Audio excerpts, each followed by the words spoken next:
A few years ago, my neighbor came over looking like he'd seen a ghost. Turned out he'd just gotten a quote for $12,000 to rip out a section of his basement floor and replace a corroded main drain line. $12,000. And the worst part? He told me he'd been noticing slow drains and a funny smell for over a year, but kept putting it off. Now, here's the thing. In 45 years of plumbing, I have never once been hit with a bill like that in my own home. Not once. And it's not because I'm lucky. It's because I follow a simple set of habits that catch small problems before they turn into big ones. In this video, I'm going to walk you through everything I do step by step, so you can do the same thing. Plus, stick around to the end where I'll show you the 1 5-minute check that prevents the single most expensive plumbing disaster I've ever seen in people's homes. Let's get into it. Here's something most people don't realize. The majority of expensive plumbing repairs don't come from freak accidents or bad pipes. They come from neglect, small things that go unchecked for months or years until they turn into emergencies. The good news is that preventive maintenance is simple. It doesn't require special skills, and almost all of it you can do yourself with basic tools. So let me show you exactly where to start. The very first thing I tell every homeowner is this. You need to know where your shutoff valves are, and you need to make sure they actually work. I'm talking about 3 types here. Your main water shutoff, which is usually near where the water line enters your house. Your fixture shutoffs, those little valves under every sink and behind every toilet. And your water heater shutoff, which should be right on the cold water inlet pipe feeding the tank. Now, knowing where they are is only half the battle. The other half is exercising them. What I mean by that is turning them off and back on again, at least twice a year. Here's why this matters so much. If you have a gate valve, which is the older style, with the round handle that you twist, those things are notorious for seizing up when they sit in one position for years. I've been on jobs where a pipe burst and the homeowner ran to the main shutoff only to find out it was completely frozen in place. Now you've got water flooding everywhere and no way to stop it. That's a nightmare. So twice a year, maybe when you change your clocks or check your smoke detector batteries, go around and turn each valve off, then back on. If you find one that's stiff or won't budge, that's your signal to replace it before you actually need it in an emergency. And here's a pro tip. If you're ever replacing a gate valve, upgrade it to a ball valve. That's the kind with the lever handle. Quarter turn, and you're fully off. They're far more reliable, and they almost never seize. It's one of the best $15 upgrades you can make in your home. The next thing I do religiously is inspect under every sink in the house at least twice a year. I know it sounds simple, but you would be amazed how many people never look under their sinks until something goes wrong. Here's what you're looking for. Get a flashlight and look at every connection point. Check where the supply lines connect to the shutoff valves and where they connect to the faucet. Look at the drain connections, the P-trap, the tailpiece coming down from the sink. What you want to see is dry metal and dry fittings. What you don't want to see is any greenish-white crusty buildup on copper fittings, any moisture or water stains on the cabinet floor, or any swelling or warping of the wood underneath. While you're down there, feel the supply lines with your hand. If you still have those old chrome or plastic supply lines, I'd strongly recommend upgrading to braided stainless steel. They cost about $8 to $12 each at any hardware store, and they're dramatically more resistant to bursting. I've seen the old plastic ones split without any warning at all. Braided stainless steel lines are cheap insurance. I'll tell you a quick story. About 10 years ago, I was doing my regular check under my kitchen sink and I noticed a tiny bead of moisture right where the hot water supply line met the shutoff valve. It wasn't even dripping, just a little dampness.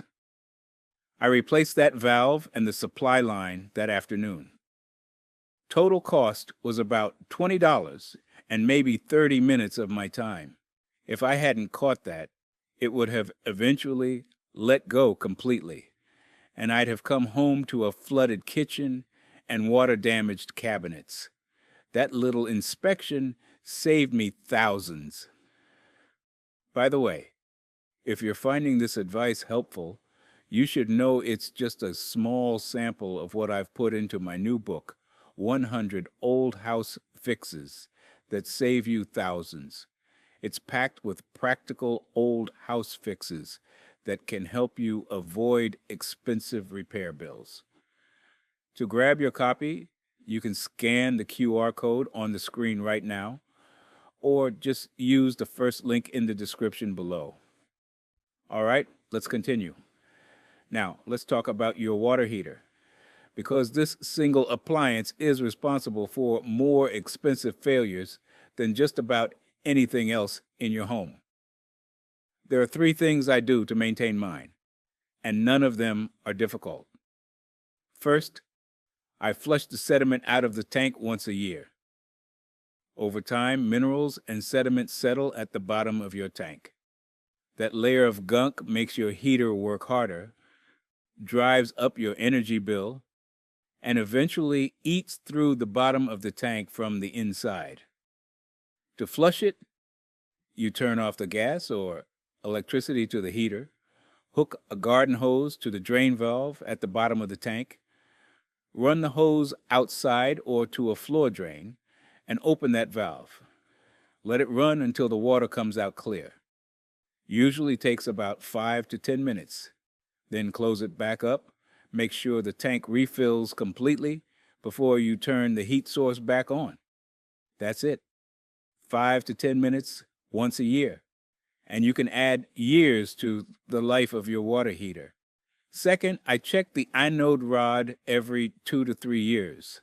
The inode rod is a metal rod that hangs down inside your tank, and its whole job is to corrode so that your tank doesn't. Once it's eaten away, your tank starts rusting from the inside, and that's when you get leaks. The rod screws into the top of the heater. You'll need a 1 1/16 inch socket to remove it. Pull it out and take a look. If it's less than half an inch thick or covered in calcium, it's time to replace it. A new one costs about $20 to $30. Considering a new water heater runs anywhere from $800 to $2,000 installed, that's a trade I'll make all day long. Third, I test the temperature and pressure relief valve once a year. That's the valve on the side or top of your tank with a little pipe running down toward the floor. Lift the lever gently, let it snap back. You should hear water release into the discharge pipe. If nothing comes out or it drips and won't stop, replace the valve. It's a safety device, and you don't want it failing when you need it most. And while you're at it, make sure your water heater temperature is set to about 120 degrees Fahrenheit. That's hot enough for everything you need, and it prevents scalding. Next up, let's talk about drains, because clogged drains are probably the #1 reason people call a plumber, and almost every single one of them is preventable. The first thing I do is put mesh strainers in every drain in the house. Kitchen sink, bathroom sinks, shower drains, all of them. They cost a couple of dollars each, and they catch the hair, food particles, and debris that cause 90% of clogs. Once a month, I run very hot water down each drain for about 30 seconds. Not boiling if you have older plastic drain pipes, but as hot as the tap will go. This helps dissolve soap buildup and keeps things flowing. And please, I'm begging you, do not use chemical drain cleaners. I know they're tempting because they seem easy, but those products are incredibly harsh. They eat away at pipe joints, they damage older cast iron and galvanized steel, and they can even soften PVC connections over time. I've replaced so many drain pipes that were destroyed by chemical cleaners. If you want a safe alternative, use an enzyme-based drain maintainer once a month. It uses natural bacteria to break down organic buildup without touching your pipes. If you do get a slow drain, learn how to use a simple hand snake. You can buy a 25-foot hand snake for about $20 to $30 at any hardware store. Feed it into the drain, crank the handle, and it will break through most clogs in minutes. It's the same tool I reach for on 90% of drain calls. And one more thing. In the kitchen, never pour cooking grease down the drain. I don't care how much hot water you run after it. That grease cools and hardens inside your pipes, and it builds up over time. Pour it into a jar, let it cool, and throw it in the trash. Here's one most people overlook completely: your toilets. A running toilet isn't just annoying, it can waste 200 gallons of water a day. That's real money on your water bill every single month. Here's how I check mine. I drop about 5 drops of food coloring into the tank. Not the bowl, the tank. Then I wait about 15 minutes without flushing. If the colored water shows up in the bowl, your flapper is leaking. Flappers are those rubber seals at the bottom of the tank, and they wear out. I replace mine every 3 to 5 years, whether they look bad or not, because they're about $4, and the swap takes 2 minutes. Also, listen to your toilets. If you hear them randomly running or cycling on their own, what plumbers call phantom flushing, that's a sure sign of a failing flapper or a fill valve that needs attention. Don't ignore it. As the cold months approach, protecting your pipes from freezing is absolutely critical, especially in older homes. Frozen pipes don't just mean no water. They mean burst pipes, and burst pipes mean water damage that can cost tens of thousands of dollars to repair. Here's what I do every fall. I insulate any exposed pipes in unheated spaces, crawl spaces, garages, attics, and along exterior walls. Foam pipe insulation is cheap, maybe 30 cents a foot, and you just slit it open and press it over the pipe. I also disconnect all outdoor garden hoses before the first frost and close the interior shutoff valve that feeds each outdoor spigot if you have one. On those extreme cold nights when temperatures drop below 20 degrees Fahrenheit, I open the cabinet doors under sinks on exterior walls to let warm air circulate around the pipes. And if it's going to be really brutal, I'll let the farthest faucet from the main line drip just slightly. I'm talking a thin, steady stream. Moving water is much harder to freeze than standing water. That little bit of flow can make the difference between a normal morning and a catastrophic mess. I once got called to a neighbor's house in the middle of January. A pipe had frozen and burst inside an exterior wall in the upstairs bathroom.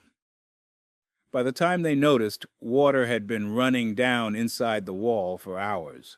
The repair bill between the plumbing and the water damage restoration was over $15,000. $15,000. And it could have been prevented with about $10 worth of pipe insulation and a little attention before winter hit. The last regular check in my routine is water pressure. Most people never think about it, but high water pressure is a silent killer in your plumbing system. It stresses every joint, every valve, every supply line, and every appliance connected to your water. Over time, it causes pinhole leaks, failed fittings, and premature appliance breakdowns. You can test your water pressure with a simple gauge that threads onto any hose bib. They cost about $10 at the hardware store. Screw it on, turn the water on, and read the gauge. You want to see somewhere between 40 and 60 pounds per square inch. If you're above 80, you've got a problem. Most homes with municipal water have a pressure reducing valve where the main line enters the house. It looks like a bell-shaped brass fitting with an adjustment screw on top. You can adjust it yourself with a wrench, turning the screw clockwise to increase pressure and counterclockwise to reduce it. Make small adjustments and retest. If you don't have a pressure reducing valve and your pressure is consistently high, have one installed.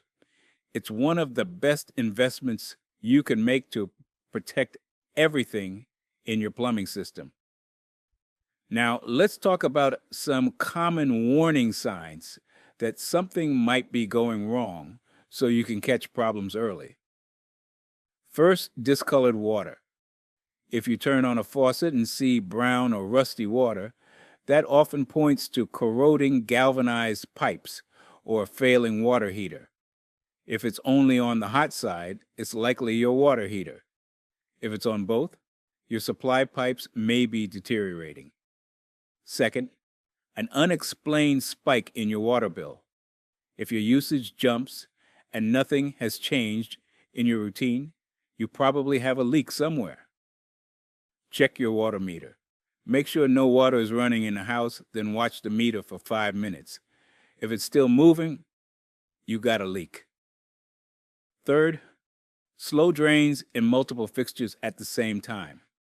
If just one drain is slow, it's a local clog. But if multiple drains are sluggish, especially on the lower level of your home, that usually means a blockage in your main drain line. That's one you want to address immediately before it backs up completely. Fourth, wet spots on walls or ceilings. This is never cosmetic. If you see staining, bubbling paint, or soft drywall, there's water behind it. Find the source before it causes structural damage or mold. Fifth, a sewer smell inside the house. This usually means a dried out P-trap somewhere. Run water in any drains you haven't used in a while, especially in the basement or guest bathroom.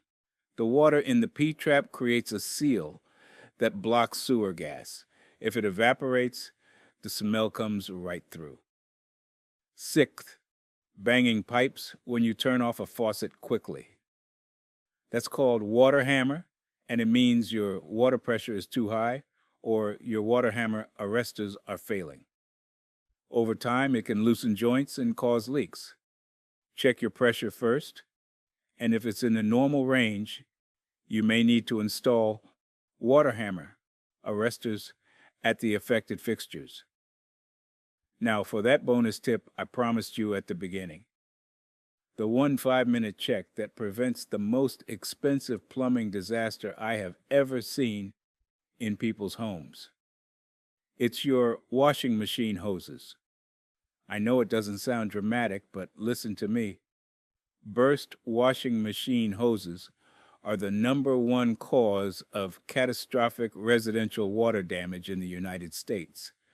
Insurance companies will tell you the same thing.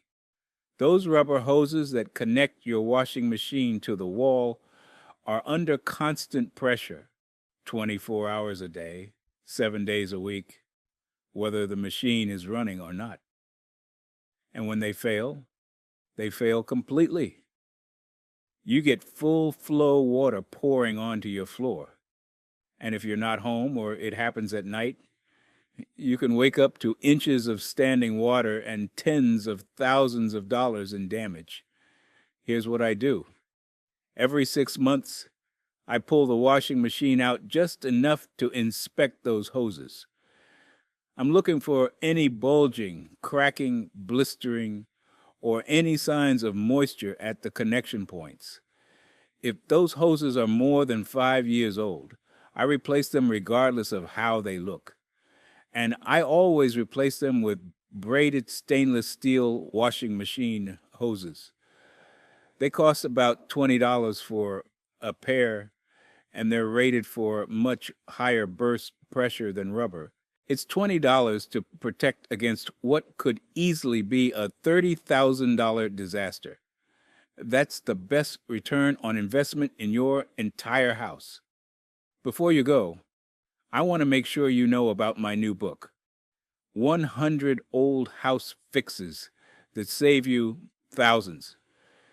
It goes deeper than we can in a single video, with practical fixes, warning signs, and simple steps for older homes. If you want to avoid expensive repair bills before you call a plumber, this book is for you. Just scan the QR code on the screen or click the link in the description to get your copy. Thanks for watching. And if you haven't already, make sure you hit that subscribe button so you don't miss the next one. Listen, none of what I've shared today is complicated. It's just a matter of building small habits and sticking with them. A little bit of attention twice a year can save you thousands of dollars and a whole lot of headaches. You've got this. Take care of your plumbing, and it'll take care of you. I'll see you in the next one.